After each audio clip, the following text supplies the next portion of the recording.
దగ్గర ఉన్న లెక్కలే. ఓవరాల్గా కండిషన్స్ పెట్టడం పొరపాటు. ఈ 14 కండిషన్స్ తీసేసేయండి.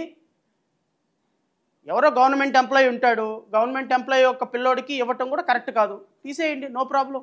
అంతేగాని ఇదేందండి, 300 యూనిట్లు కాలితే రాదు, వైట్ రేషన్ కార్డు 10,000 రూపాయలు సంపాదిస్తే రాదు. అరే లోపలికి వెళ్ళి ఒక హోటల్లో, చిన్న హోటల్లో కప్పులు కడిగితే 10,000 రూపాయలు ఇస్తున్నారండి. ఒక చిన్న అక్క ఎవరైనా ఇంట్లో పనిచేసిన, మా ఇంట్లో పని అమ్మాయికి 10,000 రూపాయలు జీతం అండి. ఆ అమ్మాయికి ఇంకా ఎక్స్క్లూడ్ అయినట్టేనా?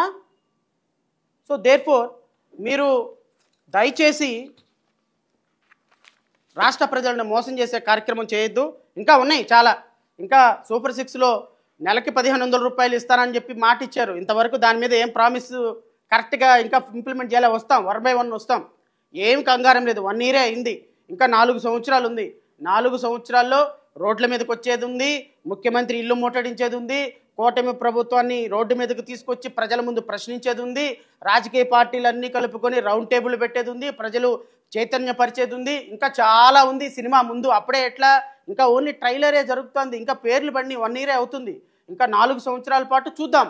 మీరు మమ్మల్ని జైల్లో వేసి లోపల పెట్టి ప్రజల తరపున మాట్లాడుతున్న వాళ్ళని లోపలేసి భయపెట్టే పరిస్థితి ఎంతవరకు వస్తుంది? మేము నిలబడతామా లేదా? ప్రజల ముందు మిమ్మల్ని దోషులుగా నిలబెడతామా లేదా?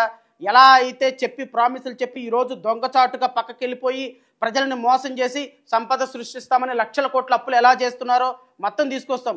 సిగ్గు లేకుండా నిన్న మీడియాకి ముఖ్యమంత్రి వెళ్ళిపోయి ఇంకా మీడియాలందరికీ కూడా ఇంటర్వ్యూలు ఇస్తున్నాడు. సెలెక్టివ్ మీడియాలకు ఇంటర్వ్యూలు ఇస్తున్నారు. సెలెక్టివ్ మీడియాలకు ఇంటర్వ్యూ ఇచ్చి ఏం చెప్తున్నారండి మీరు? అసలు రాష్ట్ర ప్రభుత్వం 1 yearలో సాధించిన ప్రగతి ఏంటో వైట్ పేపర్ రిలీజ్ చేయండి. సో ఏదేమైనా ఈరోజు సూపర్ 6లో తల్లికి వందనం అనేటువంటి కార్యక్రమానికి కన్ఫైన్ అయిపోదామని టాపిక్ కాబట్టి బియాండ్ దట్ నేను మా పార్టీ దాని మీద స్పందించదు. తల్లికి వందనం ఒక మంచి సూపర్ 6లో ఒక స్కీమ్కి మంగళం పాడేశారు. తల్లికి వందనం పాడారు కూటమి ప్రభుత్వం, మంగళం రాష్ట్ర ప్రజలకి. Thank you so much. రాష్ట్ర ప్రజలు ఈ చీటింగ్ ప్రభుత్వాన్ని, ఈ మోసపూరితమైనటువంటి హామీలు ఇచ్చి ఈరోజు ప్రజలను మోసం చేస్తున్నటువంటి చంద్రబాబు నాయుడిని, పవన్ కళ్యాణ్ని, నారా లోకేష్ని ఒక్కసారి గమనించమని, మీరు వేసినటువంటి ఓటు మీ బిడ్డల పాలిట, మన జీవితాల పాలిట ఎలా శాపం కాబడుతుందో ఒక్కసారి ఆలోచించమని మనస్ఫూర్తిగా కోరుకుంటూ, నాకు ఈ అవకాశం ఇచ్చిన మీడియా సోదరులకి హృదయపూర్వకంగా నమస్కారాలు తెలియజేసుకుంటూ జై హింద్.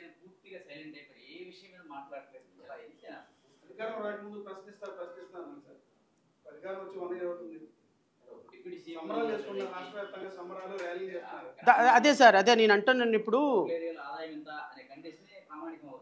చాలా ప్రామాణికం అండి. యు ఆర్ అబ్సల్యూట్లీ కరెక్ట్ అండి, యు ఆర్ అబ్సల్యూట్లీ రైట్. ఇప్పుడు నిన్న చంద్రబాబు నాయుడు గారు మాట్లాడుతూ 1,500 రూపాయలు ఆడపిల్లలకి ఇస్తానని చెప్పినటువంటి ప్రామిస్ ఏమైంది అంటే దాన్ని P4తో అనుసంధానం చేశారని చెప్పారు. What is a P4 concept అండి? Does anyone knows about a P4 concept? అసలు P4 కాన్సెప్ట్ ఏంటి అంటే, ఈ 1,500 రూపాయలకి P4 కాన్సెప్ట్ని అటాచ్ చేశామని చెప్తే అంటే ఇది నథింగ్ బట్ డిఫ్రైడింగ్ ది రాష్ట్ర ప్రజలని మోసం చేయటమే. పవన్ కళ్యాణ్ అనేటువంటి వ్యక్తి ప్రశ్నిస్తాను అని వచ్చినటువంటి వ్యక్తి సైలెంట్ అయిపోయారు. కారణం ఏంటంటే ప్యాకప్. మీరు ఎంత పెద్ద, ఈవెన్ ఎన్టీ రామారావు గారు అనర్గళంగా స్క్రిప్టు చూడకుండా అద్భుతంగా డైలాగులు 40 నిమిషాలు 30 నిమిషాలు చెప్పేవాళ్ళంట. ఆయన ఆపేటానికి ఎవరికి అవకాశం ఉండదు. బట్ సినిమా యాక్టర్లకి, సినిమా వాళ్ళకి ఒక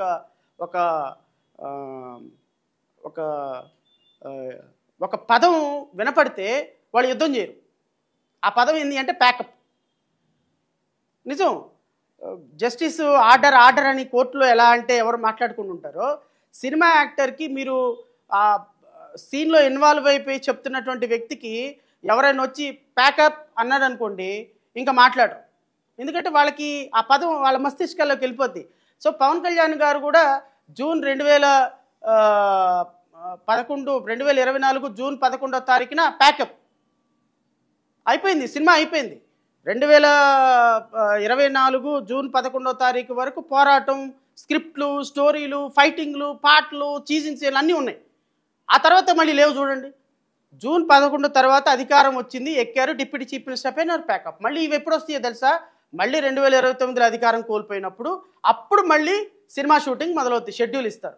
ఆ షెడ్యూల్ ప్రకారం చేయాలి. నిజంగా అన్ఫార్చునేట్ అండి. అంటే నేను ఏదో సినిమా లాంగ్వేజ్లో చెప్తే ప్రజలకు అర్థమవుతుందని చెప్పాను, కానీ మీరు ఈ రోజు వరకు రోజుకు ఒక పాపని మర్డర్ చేసి అనిత గారు చెప్పినట్టుగా 16,000 మంది మీద మారణ హోమం జరిగితే పవన్ కళ్యాణ్ దాని మీద ఏ విధంగా స్టేట్మెంట్ ఇవ్వటం, 30,000 మంది అమ్మాయిలు మిస్ అయితే దాని మీద ఏ విధమైనటువంటి స్టేట్మెంట్ ఇవ్వటంలా, ముఖ్యమంత్రి ఉప ముఖ్యమంత్రిగా ఆయనకు ఉన్నటువంటి అధికారాలు ఈరోజు రాష్ట్రంలో కూటమి ప్రభుత్వం జాయింట్ మేనిఫెస్టో కదండి రిలీజ్ చేశారు.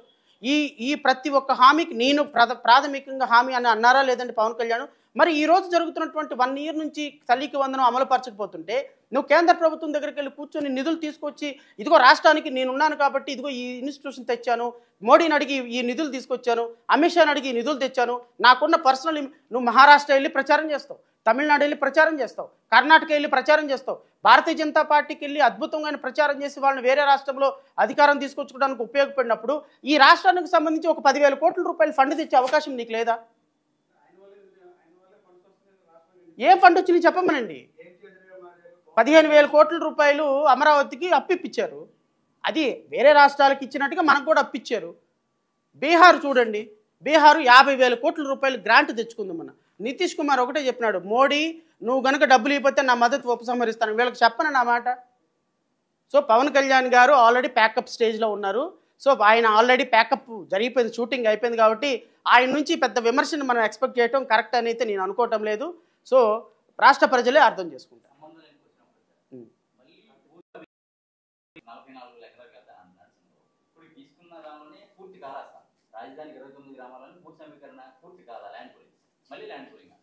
గతంలో ఉన్న కేసులే ఇప్పటికి కంప్లీట్ కాదు, కోర్టులో చాలా కేసులు నలుగుతున్నాం. అది మళ్ళీ దీన్ని ఎలా తీసుకొస్తారు? డెవలప్ అవుతుందని కొంచెం అమరావతి నమస్తే. సో ఇప్పుడు మీరు అడిగిన ప్రశ్నకి 1 మినిట్లోనే సమాధానం చెప్తాను, ఎందుకంటే అవుట్ ఆఫ్ కాంటెస్ట్ కాబట్టి.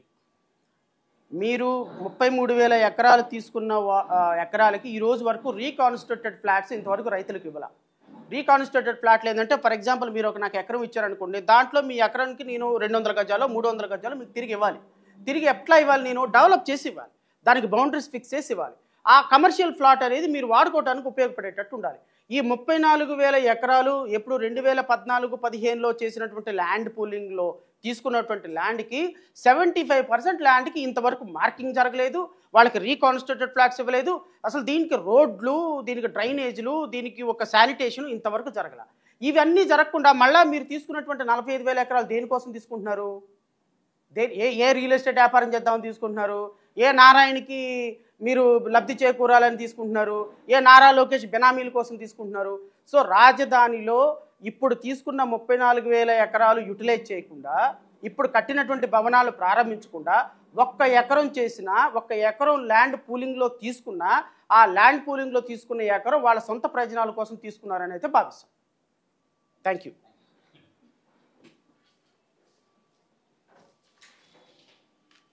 మీరే మీడియా